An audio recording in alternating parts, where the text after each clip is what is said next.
챗GPT라고 최근에 가장 이제 핫한 주제죠. 저는 이제 챗GPT를 통해서 나타난 현상을 어떻게 투자 쪽에선 바라볼 수 있는지 위주로만 말씀을 좀 드릴게요. 100만 유저를 달성하는 데 있어서 걸린 시간이 일단 쇼크예요. 넷플릭스는 3년 반이 걸렸어요. 챗GPT 단 5일입니다. 그런가 하면은 챗GPT로 왓튼 MBA 통과, 미국 회계사 시험 통과, 미국 변호사 통과, 미국 의사면허 통과, 이 정도면 뭐 쇼크 아닌가요?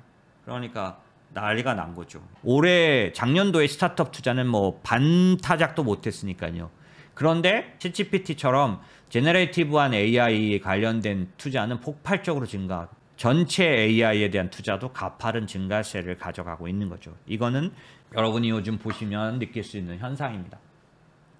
그런데 저는 다르게 바랍니다. 근데 혹시 이게 거품이면 어떡하지? 이런 겁니다.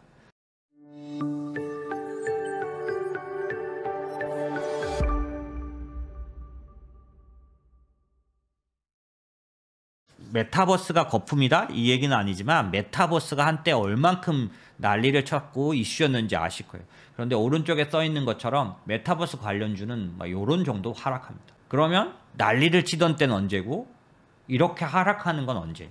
다 그런 건 아닌데 페이스북을 메타로 고친 그 메타조차도 엄청나게 하락했죠. 요번 최근 들어서 바뀌었지만은 그런 일들이 일어나는데 이번에 안 그렇다고 볼 수 있을까라고 본 면에서 어떻게 그럼 챙기고 가야 될지 얘기를 좀 드려보려고 하는 겁니다. 그래서 거품이 일 수 있지 않을까라는 측면에서 바라볼 필요가 있다는 얘기를 하는 거고요. 그냥 재미로 좀 들어보시면 될 것 같습니다. 사실 개인 투자자는 거듭 말씀드리지만 장기적으로 상승하는 주식을, 기업을, 그 다음에 기술을, 트렌드를 찾는 게 굉장히 중요합니다. 왜냐하면 바닥에서 들어갈 수가 없으니까요. 그리고 굉장히 개인 투자자 특성상 이미 상당히 뜬 상태에서 들어갈 가능성이 많아요. 이 챗GPT도 마찬가지잖아요. 메타도 마찬가지겠죠. 지금 이미 이렇게 난리가 났는데 지금 얼마나 뭐 주가가 올랐겠습니까?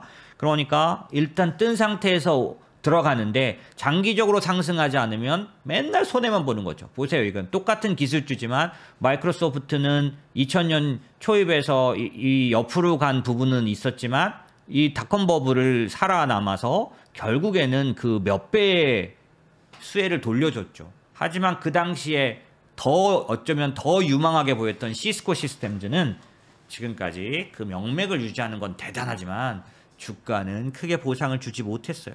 똑같은 기술주지만 어떤 기술주를 투자하느냐. 10년을 투자한다고 해서 20년을 투자한다 그래서 다 이런 효과를 주는 게 아니라는 걸 시스코를 통해서 우리는 알 수 있죠. 어떤 기술주를 골라 할 것인가 라는 부분들이 좀 궁금한데 장기 상승하는 기술주를 찾아내는 방법 중에 제가 여러 번 말씀드렸으니까 이 부분은 좀 간단하게 말씀드릴게요. 대부분 다 이 캐즘을 넘어서는 기술이어야 한다.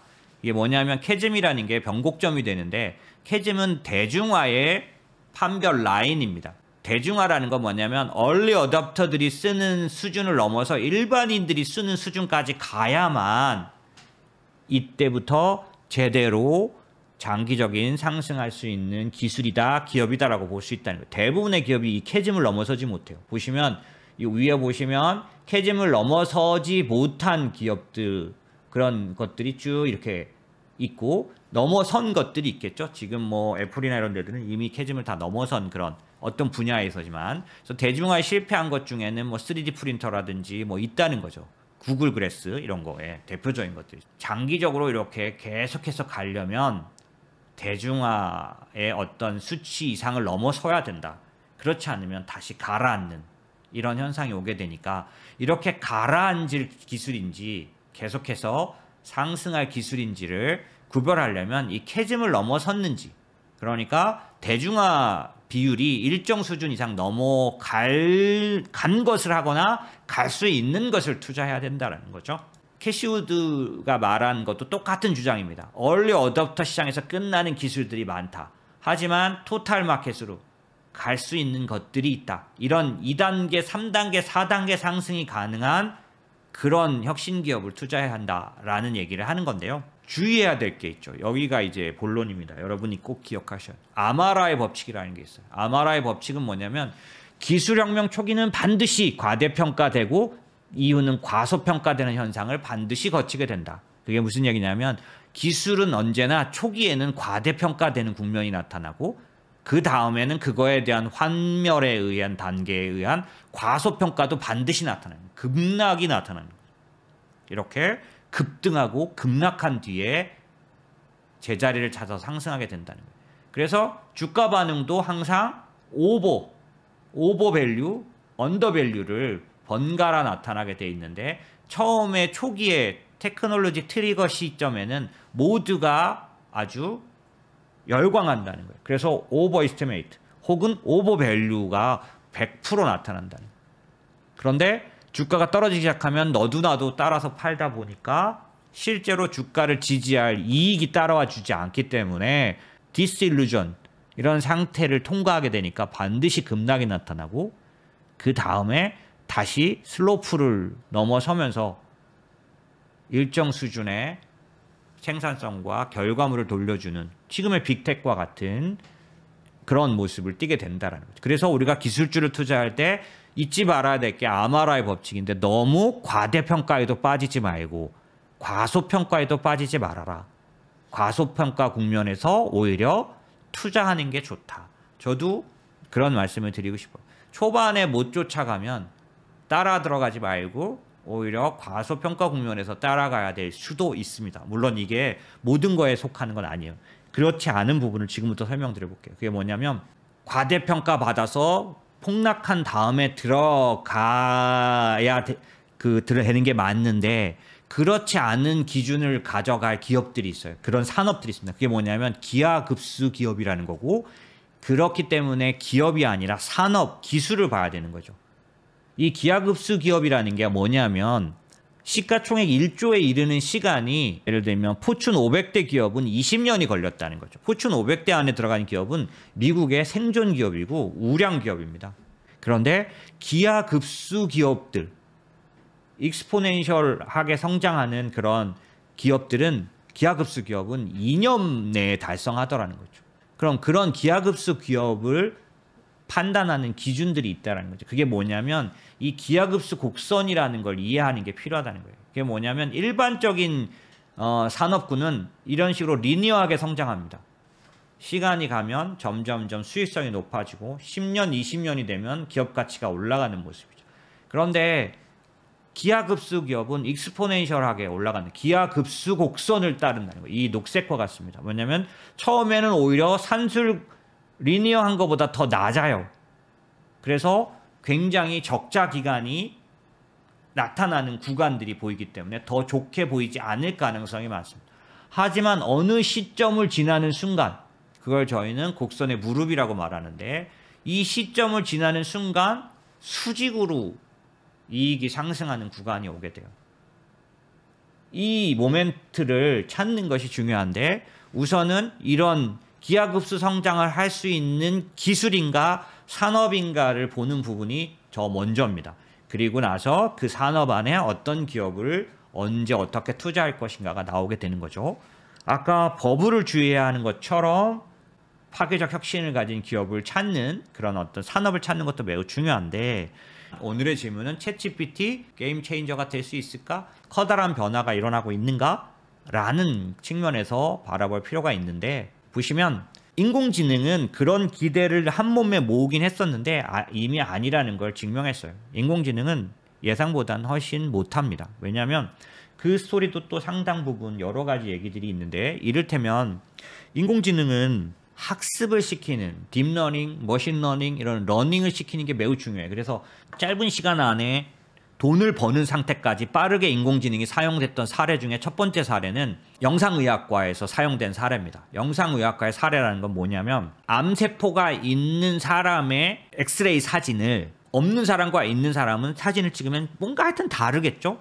이거를 이 사람 암 소견이 있다라는 거를 출근해서 퇴근할 때까지 구별하는 일을 한 사람이 영상의학과 의사예요.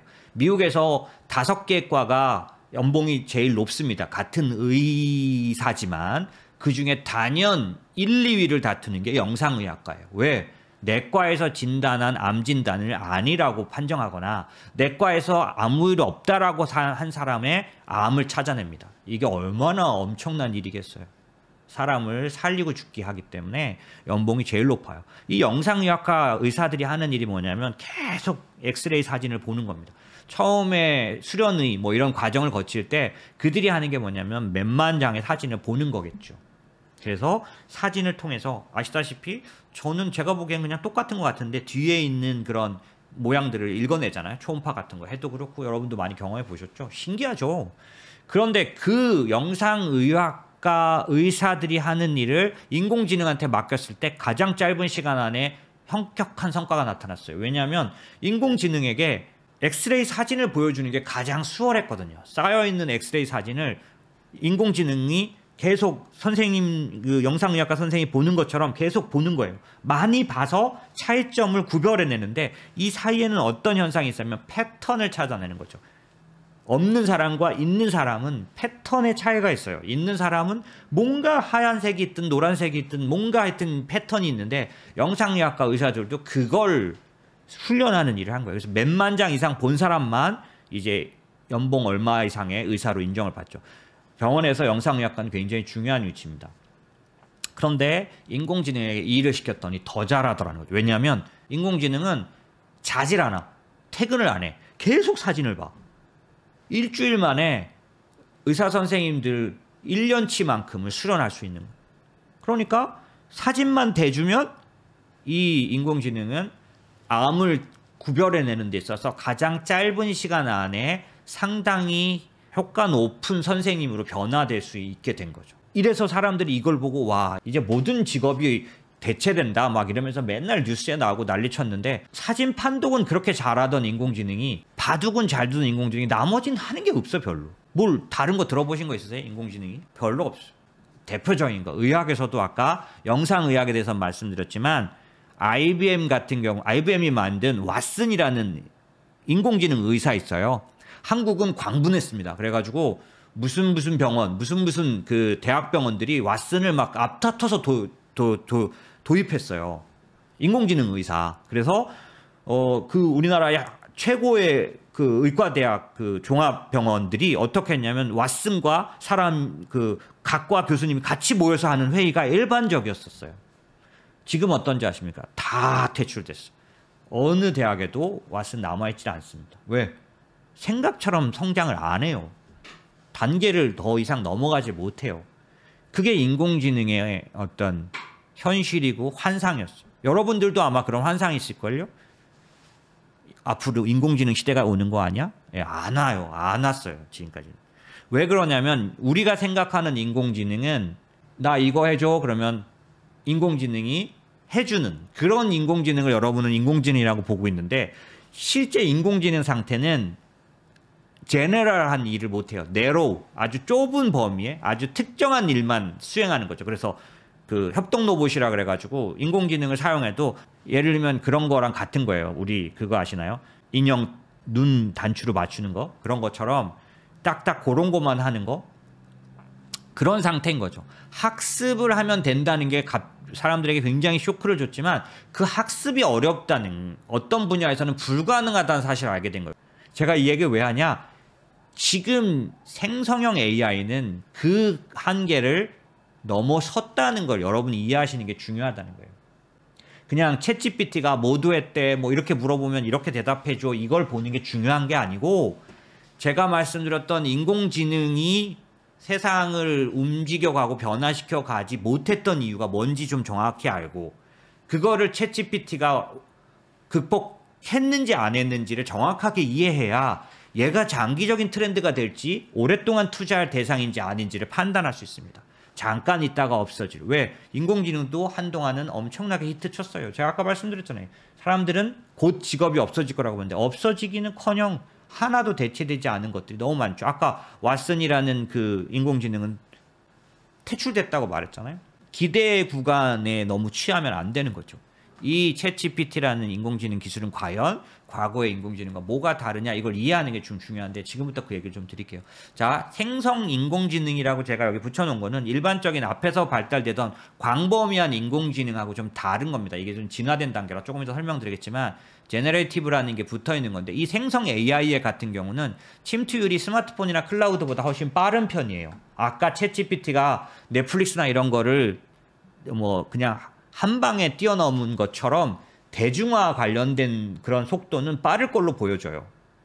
왜 그런가 봤더니 대중화하는 데는 세 가지 요인이 필요하다는 거예요. 생산성을 높여주나 진짜로? 진짜 생산성 높여줘? 아까 제가 영상의학과 같은 경우 진짜 생산성을 높여주잖아요. 의사 쓰는 것보다 훨씬 더 싼 돈으로 인공지능을 쓸 수 있어요. 훈련시키는데 드는 돈도 사실상은 뭐 다 따져봐야겠지만 그런 정도는 그렇게 심각한 비용이 아닌 거죠. 또는 편의성, 이건 뭐냐면 대중들이 쓰기 좋은 상태냐는 거죠. 인공지능한테 물어보고 대답할 때 검색 엔진이나 SNS 같은 텍스트 위주, 그러니까 언어적인 접근이 가능하냐가 중요한데 코딩에서 그러니까 인공지능에게 일을 시킬 때 뭘 물어볼 때 코딩을 해야 돼. 그럼 일반인은 어떻게 해? 코딩을 배워? 아니면 코딩을 해주는 데다가 돈을 내고 그 코딩 받은 걸 인공지능한테 부탁해야 돼? 그러니 안 되는 거죠. 근데 지금 챗GPT도 써보셨지만 그냥 인간의 언어를 쓰면 걔가 알아들어요. 그죠? 자연어를 사용하는 언어 모델이어야 해요. 세 번째, 범용성이 있어야 됩니다. 이게 무슨 얘기냐면 우리가 챗GPT를 지금 써서 재밌게 하는 그런 정도를 쓰면 재미는 있는데 여러분 그거 갖고 돈 벌 자신 있으세요? 그거 갖고 여러분이 직업에 써보신 적은 있으시나요? 근데 지금 챗GPT는 직업에 막 쓰여지는 게 막 나타나고 있어요. 더군다나 챗GPT를 넘어선 그러니까 제너레이티브 생성 인공지능은 그 수준을 엄청나게 넘어서서 그림, 코딩, 음악, 글쓰기 뭐 이런 게 다양하게 산출물이 나오는, 그래서 과거의 인공지능과는 상당히 차원이 다른 모습들이 나타나고 있는데 그게 무슨 의미인가? 생성 그 챗GPT랑 생성 인공지능이라는 게 뭐냐, 생성형이 뭐냐, 요걸 여러분이 이해하시는 게 필요한데 그것을 위해서는 기초 지식이 필요합니다. 챗GPT는 일단 언어 모델이라는 걸 이해하셔야 돼요. 언어 모델이라는 게 뭐냐면 우리가 자연어를 통해서 소통하고 일을 시키거나 대답을 들을 수 있다는 거예요. 언어적으로 나한테 대답을 준다는 얘기입니다. 챗GPT를 이해하시려면 자동 완성이라는 걸 이해해야 돼요. 자동 완성이라는 게 뭐냐면 이런 거예요. 이게 인터넷에서 자동 완성의 그 끝장판이에요. 이게 뭐냐면 저도 이거 많이 당했는데 카톡 칠 때 옛날에 모르고 자동 완성 기능을 예스로 해놓은 거죠. 그러면 넌 항상 네 맘대로지 이렇게 한 다음에 뭘 내 맘대로야. 그런 다음에 이기자 부대. 미안, 이기적이지. 내가 너랑 무슨 말 하겠냐 그러니까 지금 헤어드라이기? 이게 뭐예요? 헤어지자는 거지를 쳤는데 자동 완성에 의해서 해자 썼더니 헤어드라이기를 쳐버린 거죠. 모르고 그냥 가만히 있으면 완성돼서 딱 나가버려요. 이게 자동 완성 기능. 안 당해보셨나요? 당해보셨죠? 이게 자동 완성 기능이에요. 그럼 이 기능이 카카오가 이 기능을 이런 기능을 갖게 할 때 뭘 사용했냐면 한자만 쓰면 그 자 다음에 나오는 말이 뭘지를 짐작해서 단어로 쭉 보여주는 기능이 자동 완성 기능이에요. 근데 가만히 있으면 맨 위에 게 채택돼 버리는 거죠. 그게 자동 완성. 챗GPT하고 자동 완성하고 무슨 관계인데? 관계가 많습니다. 왜냐하면 챗GPT는 어떻게 인공지능이 지능을 발휘하냐면 앞자가 나오면 헤어드라이기에서 해자가 나오면 그 다음 자가 뭐가 나올지를 계속해서 실험해보는 식으로 지능화된 모델이에요. 그래서 무슨 말을 하면 그 다음엔 보통 무슨 말이 온다는 거를 수없이 많이 실행해서 굉장히 정확도가 높게 갖다 붙여줄 수 있는 겁니다. 여러분은 인공지능이 챗GPT에다 뭘 물어보면은 답을 이렇게 리포트를 써주잖아요. 그럼 여러분은 어떻게 생각하냐면 챗GPT가 생각을 해서 써준 것처럼 상상을 해요. 아니에요. 주제를 주면 그 주제에 대한 말들을 하나하나 계속해서 완성해 가는데 그게 너무 빠른 시간 안에 일어나기 때문에 쫙 해서 문장이 나오는 거죠. 예를 들어서 여러분이 이해하실 수 있는 걸 설명을 드려볼게요. 벤처 캐피탈 사람들이 자기들에게 투자를 해 주십시오 하는 스타트업들의 이메일을 얼마나 받을까요? 많이 받습니다. 어마어마하게 받습니다. 근데 이 어마어마하게 받은 이메일을 대부분 거절하는 이메일을 쓰게 되겠죠. 왜냐하면 1000개 받았는데 1000개를 투자할까요? 아니요. 그중에 하나를 투자하거나 하나도 안 하거나 그러겠죠. 그럼 1000개에게 노라고 말하는 메일을 써야 돼요. 근데 여러분이 아시겠지만 그 사람들에게 그냥 노라고 쓰기가 쉽나요? 그래도 좀 설명을 하고 그러잖아요. 이 챗GPT에게 노라고 말하는 벤처캐피탈이 과제를 줬어요. 거절하는 내용의 메일을 써줘. 20줄로 써줘. 이렇게 제안을 줬더니 장난 아니게 나오는 거죠. 그게 왜 가능하냐면 챗GPT는 무슨 학습을 했냐면요. 노라고 대답하는 이메일을 수천, 수만, 수억 개를 본 거예요.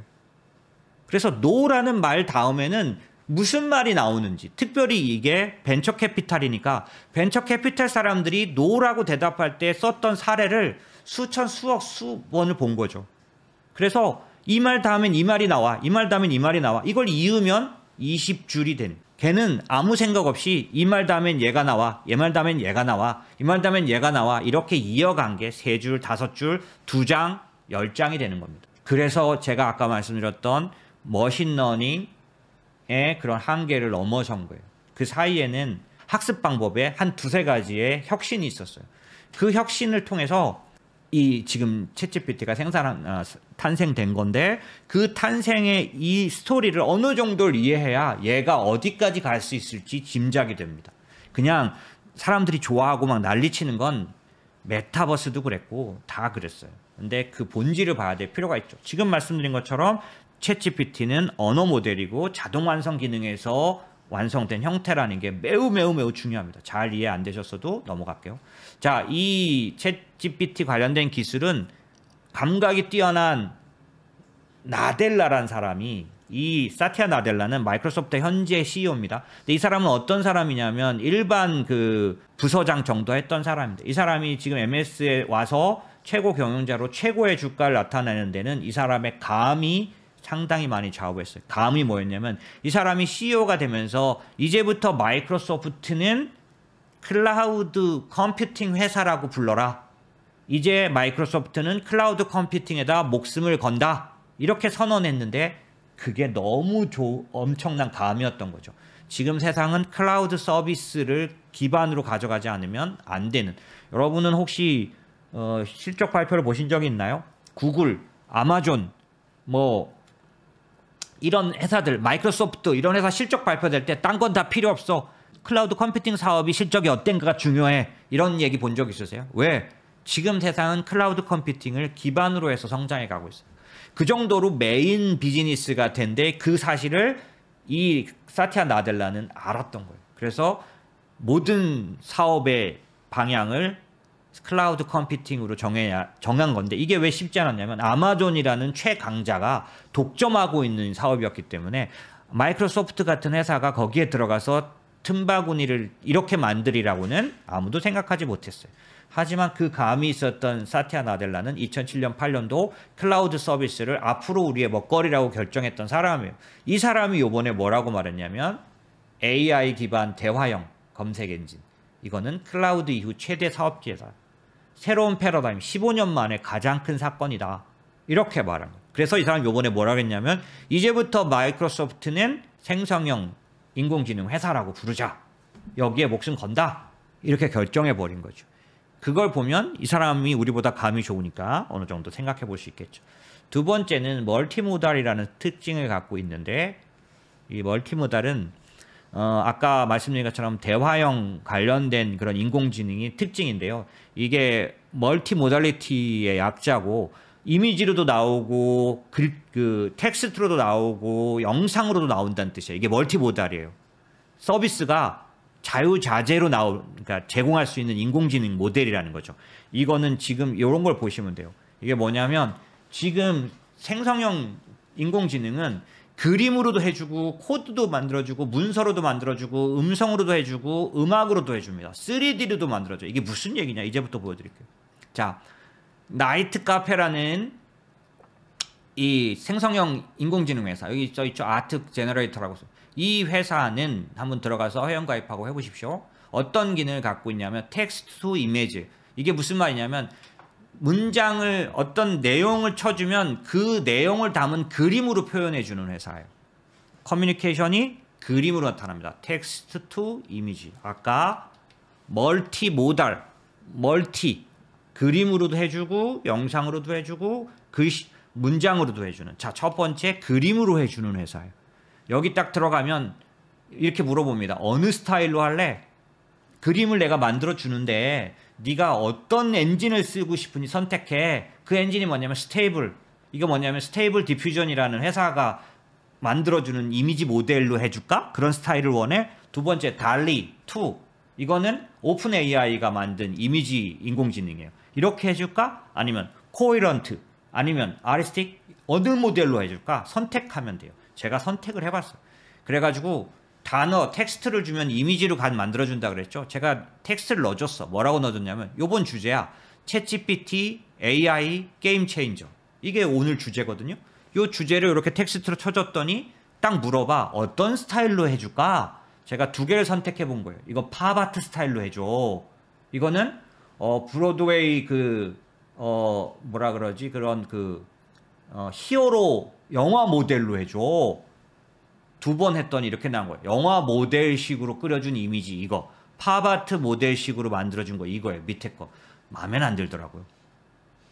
근데 이런 식으로 하는 이미지 산출물. 두 번째, 우리나라 제너레이티브 AI의 많은 회사 중에 레튼? 예, 레튼이라고 부르는 게 레튼이라고 부르는 것 같아요. 레튼. 예. 이 레튼이라는 회사는 이런 거 하는 데입니다. 보시면 블로그 써주는 서비스예요. 제가 우리 회사 우리 직원하고 요즘 얘기한 것 중에 블로그 내용을 얘기한 게 있어요. 그래서 제목이 뭐냐면 채권이 예금보다 유리한 이유. 멋지지 않습니까? 채권이 예금보다 유리한 이유. 이렇게 딱 써서 제목을 이렇게 이 주제를 주면 오른쪽이 뭐냐면 이 리튼에서 써준 거예요. 인공지능이. 이게 블로그 써준 거예요. 블로그. 밑에 더 있습니다. 내용. 이렇게 써줘요. 블로그를. 이것도 마음에 안 들더라고요. 제가 생각하는 포인트는 좀 못 잡았던 것 같아요. 근데 보면 채권은 뭐고 채권은 어떤 종류가 있고 밑에 내려가면은 이 예금보다 유리한 이유를 설명합니다. 대단하죠? 멋지죠? 이거 직장에서 쓸 수 있겠죠? 두 번째. 영상 편집에 관련돼서는 제가 그래서 이 유튜브 영상 찍을 건데 어떤 식으로 기획하면 좋겠냐라고 물어본 거예요. 그래서 유튜브 영상으로 만들 거고 광고할 거고 우에다 총재하고 일본 국채금리 이야기를 하려고 그래. 안전자산에 대한 얘기를 넣었으면 좋겠어. 이렇게 이제 키워드만 이렇게 넣어준 거예요. 그랬더니 유튜브 영상에 대한 기획을 써준 거예요. 제목은 이렇게 하는 게 좋겠어. 기본 문구 그 다음에 뭐 기획 관련된 뭐 기획 의도 뭐 이런 것들을 기획해줘요. 인공지능이 해준 거죠. 이건 영상 기획이에요. 그런가 하면 이건 라벨링하는 사람들, 라벨링을 목적으로 하는 그런 사람들에게 이제 연결시켜주는 그런 사이트고, 요거는 이제 딥브레인이라는 회사는 얘는 영상을 만들어줘요. 텍스트를 입력하면 그 텍스트의 내용으로 영상을 만들어줍니다. 영상 합성 플랫폼이에요. 물론 이건 기초 단계 아주 풀이잖아요. 그러니까 제가 텍스트를 입력하면 이 사람이 챗봇처럼 실제로 챗봇은 이 글씨로 나오지만 비디오를 촬영해서 프리 비디오를 보내줘요. 한번 해보십시오. 재밌는데. 이런 것처럼 기본적으로 멀티모달 여러 가지 형태의 산출물로 인공지능이 만들어주니까 어때요? 생산성이 혹은 현실성이 혹은 대중성이 굉장히 높죠. 금방 쓸 수 있겠죠. 금방 이 회사에서도 쓸 수 있는 일들이 생겨나겠죠. 그래서 그런지 폭발적으로 성장하고 있는 거죠. 그런 면과 함께 게임 체인저가 되려면 가격이 떨어져야 돼요. 기하급수적으로 판매가 이루어져야 되거든요. 기하급수적으로 소비돼야 돼요. 기하급수적으로 소비되려면 가격이 내려가야 됩니다. 이게 기하급수 기업들이 어떻게 해서 됐냐면 평균 비용이 막 400배씩 떨어지는 거예요. 1000배씩 저렴해져야 돼요. 속도가 중요해요. 1년 만에 2년 만에 22배 단축, 140배, 142배 막 가격으로 막 1000배 저렴해져야 돼요. 이 챗GPT도 그럴 수 있어야만 게임 체인저가 됩니다. 그런데 그럴 수 있을까라는 거에 몇 가지 팩트들이 있었는데 그 중에 하나가 인스트럭트 GPT. 이건 뭐냐면 학습을 하는 비용을 굉장히 떨어뜨리는 그런 방법을 찾아낸 거예요. 인스트럭터 GPT라는 기술이 도입돼서 이 교육 훈련 비용이 뚝 떨어졌습니다. 그러니까 이 인공지능은 학습을 시키는 비용이 많이 들면 뭐 좋긴 한데 개인이 쓸 수 있겠습니까? 그다음에 서비스. 지금 오픈 AI도 고민이에요. 그래서 이번에 $20로 내놨죠. 유료 버전. 그렇게 가지만 그래도 계산이 되는 범위 내에 있느냐인데 옛날에 그 GPT-3 모델 때는 천문학적이어가지고 비용 계산이 안 됐어요. 지금은 인스트럭터 GPT 같은 방법이 나왔고 보시면 이 비용이 낮아지는 여러 가지 효과가 한꺼번에 발생했어요. 그래서 예를 들면 연산량, 학습 연산량이 매년 40%. 이게 무슨 말이냐면 처음에 2000년 초에 알렉스넷에서 시작해서 구글 그 쭉쭉 내려갈수록 연간 40%씩 감소하니까 그냥 이렇게 낙하하는 거죠. 두 번째, 모델이라고 하니 파라미터인데 지금 이 그러니까 GPT-3 챗 GPT가 그 파라미터를 얼마 썼냐라고 했을 때 이게 GPT-3 나와 있고 이게 1억 7,500만 이렇게 되나요? 갑자기 생각이 안 나네요. 이런 모델 수, 파라미터 수가 있는데 이 모델 크기가 매년 10배씩 커집니다. 같은 비용으로. 보세요. 94밀리언에서 지금은 빌리언까지 간 거죠. 파라미터가 기하급수적으로 증가할 수 있는 하드웨어가 뒤따라주고 비용이 낮아졌다. 두 번째는 그걸 하려면 우리나라 삼성전자 하이닉스에 해당되는 거죠. 반도체 집적도가 올라가야 돼. 이거는 무어의 법칙이죠. 2년마다 2배씩 증가한다. 예, 여전히 이 무어의 법칙에 따라서 반도체 관련된 기술이 특별히 이거는 인공지능 반도체이기 때문에 지금 현재 반도체의 대세는 아닙니다. 하지만 아무 반도체나 할 수는 없어요. 현재 그 엔비디아의 반도체, 인공지능 반도체를 납품하는 하이닉스가 내는 아주 높은 그런 그 능력을 가진 반도체 메모리, 디램 메모리지만은 그런 것들은 아무나 만들 수 있는 건 아닙니다. 그래서 삼성전자나 하이닉스가 그런 면에서는 뭐 일정 수준의 경쟁력을 갖고 있죠. 또 하나는 이 하드웨어 중에서 이제 엔비디아 모델의 발전을 봐도 발전 속도가 어떻게 되냐면 하드웨어 속도가 트랜스포머라는 어떤 그런 그 연산 체계를 최적화하기 시작했더니 연 30배씩 좋아진다. 이게 무슨 얘기냐면 2022년 다르고 2023년 다를 거라는 거죠. 아까 돈이 들어가고 기술이 집적되고 그 기술에 따른 어떤 그런 그 데이터들이 왜 여러분들이 지금 사용하는 재미로 사용해보는 이 모든 게 빅데이터가 되고 있죠. 그런 것들이 합쳐지기 때문에 굉장히 빠른 속도로 단가가 인하되는 효과가 나타나고 있다라는 거죠. 그런 의미에서 생성 인공지능 사업의 밸류 체인을 아실 필요가 있는데 이 밸류 체인은 이렇게 5가지 정도가 됩니다. 첫 번째 어플리케이션 파트가 있죠. 이건 뭐냐면 인공지능을 탑재해서 실제 서비스로 사용되는 겁니다. 그래서 MD 클론이라는 이거 좀 글로벌 회사들이에요.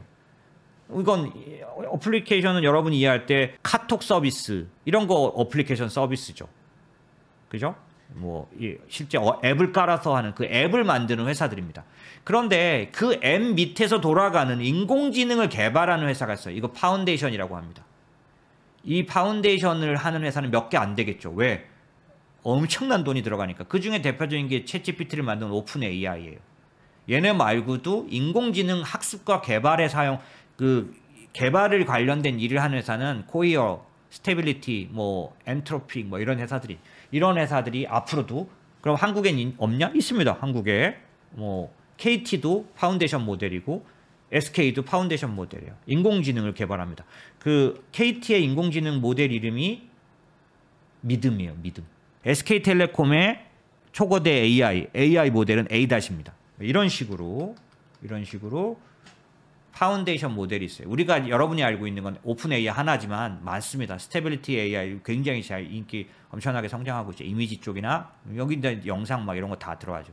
그런가 하면 이 파운데이션 모델의 서비스를 받쳐주는 하드웨어적인 서비스들이 있어요. 첫 번째 API 서비스하는 클라우드 서비스를 하는 데들 있죠. 그래서 사실은 마이크로소프트가 오픈 AI에다가 투자를 했는데 이때 같이 제공한 클라우드 서비스 때문에 이번에 챗 GPT가 나왔다란 말이 과언이 아닙니다. 애저 서비스를 제공했죠. 생성형 인공지능이 돌아가려면 기본적으로 그 물밑에서는 클라우드 컴퓨팅이 돌아가야 합니다. 그래서 구글의 클라우드 컴퓨팅, 그 다음에 마이크로소프트, 그 다음에 오라클, 그 다음에 아마존의 클라우드 서비스를 기반으로 해야 되겠죠. 당연히 이 모델이 강화되면 얘네들은 돈을 법니다. 클라우드 컴퓨팅의 새로운 사업 모델이죠. 그런가 하면 툴링 컴퍼니라는 게 있어요. 툴링 컴퍼니는 어떤 회사냐면 서지 HQ라든지 그 모자익 ML이라든지 뭐 이런 회사들인데 스케일 AI 이런 툴링 컴퍼니는 뭐냐면 어떤 일을 하는 데냐면 학습시키는 일을 하는 데입니다. 학습은 어떤 거예요? 이 파운데이션 모델에게 학습을 시켜야 기능을 하는 인공지능 서비스가 나오죠. 전문 학습 회사들입니다. 이 전문 학습 기술이 없으면 당연히 인공지능에도 못 빠진 뭐가 되겠죠. 그래서 그런 것만 하는 툴링 컴퍼니들이 있어요. 그런가 하면 아까 클라우드 컴퓨팅을 제공하는 하드웨어처럼 반도체에 관련된 기업들이 관련됩니다. GPU 회사, NPU 회사, 메모리 회사. GPU 회사는 뭐 단연 원탑으로 엔비디아겠지만 AMD가 있고요. NPU, 뉴럴 프로세싱을 하는 구글, 이거 뭐냐면 자기 자체가 설계하는 데들이죠. 그런 회사, NPU 회사들이 있고 인텔 이런 데들. 그런가 하면 한국의 메모리 회사, 삼성전자, SK하이닉스, 마이크론 이런 데들이 있습니다. 이런 것들이 이 전체 생성형 인공지능 생태계의 밸류 체인들이에요. 파운데이션 모델, 아까 오픈AI나 엔트로픽 같은 것들이 인공지능 모델을 갖고 있습니다. 파라미터는 보통 함수와 같아요. 1차 함수, 2차 함수, 3차 함수 같은 이 1750억 함수를 사용하는 것과 같아요. 인간은 못하죠. 하지만 컴퓨터는 하는데 그런 식의 파라미터 수가 이렇게 이번에 나오는 GPT-4 모델은 그래서 뭐 한간에 떠돌죠. 100쪽의 샘 알트만이라고 오픈AI의 사장이죠. 대표죠. 이 사람이 사실 이 챗GPT의 작품을 만든 거예요. 왜냐하면 구글에게 타격을 줬는데 마케팅적으로 히트를 한번 친 거죠. 예. 사실 지금 구글이 뭐 타격을 입었다 뭐 이러지만 뭔 소리인지 잘 모르겠어요. 그러니까 타격을 입긴 입었겠죠. 근데 실제로는 이 샘 알트만이 굉장히 흥행 기술을 갖고 있는 거죠. 이번에 챗GPT를 흥행시킨 그 기획력을 샘 알트만이 발휘했기 때문에 마치 오픈AI가 이 인공지능 모델의 최선두에 서 있는 것 같지만 실제로 그 기반엔 구글의 기술들이 대부분 돌아가고 있기 때문에 뭐 결코 구글이 만약에 이것 때문에 구글이 실제로 빠지면 사야겠죠. 그렇게 되지 않을 겁니다. 어쨌든 그런 것들이 이제 개입돼 있는 거예요. 그래서 이 파운데이션 모델에 빅테크들이 다 투자가 들어가 있습니다. 그래서 아마존은 어디를 투자했고 마이크로소프트는 어디를 투자했고 알파벳은 어디를 투자했고 당연히 깔아 나서 나중에 완전히 M&A까지 들어가겠죠. 이 파운데이션 모델은 아무나 진출하지는 못할 겁니다. 왜냐하면 천문학적 돈이 들어갈 수 있으니까요. 아무나 할 수는 없겠죠. 이런 것들을 통해서 이미 현실적으로는 굉장히 비용을 줄여서 상당히 조금만 공부하고도 머리가 좋은 인공지능이 될 수 있는 기술들이 수년에 걸쳐서 나왔다라는 거예요. 아까 제가 앞부분에 막 침을 튀기면서 말했던 인공지능의 한계를 뛰어넘을 수 있으려면 학습 방법의 가장 핵심이었는데 그 학습 방법을 개선하는 가장 중요한 그 분기점은 트랜스포머 모델. 이게 가장 중요하고 지금 모든 모델에 깔려있는 모델이에요. 이 구글의 트랜스포머 모델 때문에 이 모든 게 발전했습니다. 그러니 사실 인공지능의 원천 기술은 대부분 다 강력한 경쟁력은 구글이 갖고 있죠. 어쨌든 그래서 지금 보시면 우리나라의 인공지능 회사는 전부 다 이쪽 회사입니다. AI 어플리케이션, 그러니까 어플리케이션 회사들이에요. 파운데이션 함부로 못하겠죠. 그래서 지금 한국의 스타트업 다 어플리케이션 회사들입니다. 보시면 뭐 텍스트 관련된 인공지능 하는 데는 스캐터랩이라든지 아까 제가 했던 리튼이라는 데가 이 중에 대표적인 그래서 이게 보면은 투자받은 그러니까 시리즈 A 이전 단계로 38억 투자, 이번에 250억 더 받은 걸로 알고 있는데 이런 식으로 투자 받아서 가고 있고 비디오 모델은 딥브레인 AI라고 아까 제가 그거 보여드렸죠. 그거는 495억 투자 받아가지고 영상 합성하고 웨인 힐스 브라이언트라는 그 회사도 뭐 지금 많이 올라오고 있는 거예요. 이미지 회사, 스피치 회사, 뭐 그런 회사. 이게 전부 그 앱 만드는 회사들입니다. 서비스를 실제로 만드는 다 스타트업들이 거의. 그래서 보시면 다 시리즈 B, 시리즈 C 다 이런 투자 받은 이런 데들은 현재는 비상장 상태니까 당연히 여러분이 투자하기는 어렵지만 눈여겨봐야 할 이쪽 모델들은 다 빅텍에게 합병당하기를 원하는 모델이라고도 볼 수 있습니다. 자, AI 신경망 반도체 매출액 추이는 어마어마하게 오르고는 있습니다. 이제는 GPU 시대고 이제는 그 GPU가 이제 NPU 막 가고 FPGA가 뭐냐 ASIC이 뭐냐 이런 것들은 지금 뭐 얘기할 수는 없는데 이 인공지능 반도체는 이렇게 계속해서 진화해 가고 있는 중입니다. 특징으로 보면 CPU는 이제 이 병렬 기능이 안 돼서 인공지능에서는 좀 약해요. GPU가 필요하죠. 그래서 GPU를 만들어낸 엔비디아가 가장 강력한 경쟁력을 갖고 있기도 한 겁니다. 하지만 이 밑에 내려오면 구글의 TPU, 텐서플로우라는 이 기능도 만만치 않게. 그래서 GPU 기반의 좀 더 그 부분적인 기능이 높은, 실제로는 이 그 기능을 체크해 보면 GPU만 높은 게 아니에요. 어떤 부분에서는 TPU가 더 높습니다. 그래서 이런 식의 그 하드웨어 쪽도 각각 다 자기 길을 가고 있다. 그런가 하면 아까 제가 말씀드렸던 툴링 컴퍼니, 학습하는 것만 하는 회사들이 이렇게 있습니다. 스케일 AI 뭐 한국 회사 없어요. 전부 다 미국, 호주 뭐 이런 쪽들 전부 다 학습에 관련돼서만, 그러니까 머신러닝 뭐 이런 쪽들에 아주 최적화된 회사들이고 어떤 그러니까 뭐 라벨링 이런 것들을 주로 제공하는 회사들입니다. 이것도 아마 합병이 많이 이루어질 걸로, 빅텍이 상당히 이 회사들을 합병할 걸로 보여집니다. 그래서 다 투자들이 들어가 있어요. 우버, 뭐 GM, 뭐 구글, 인텔 이런 애들에 다 투자를 받은 상태죠. 예.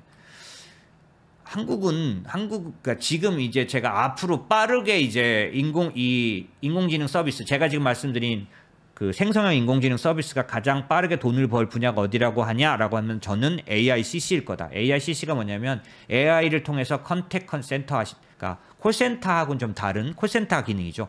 그 시장이 가장 먼저 커질 거다. 왜냐하면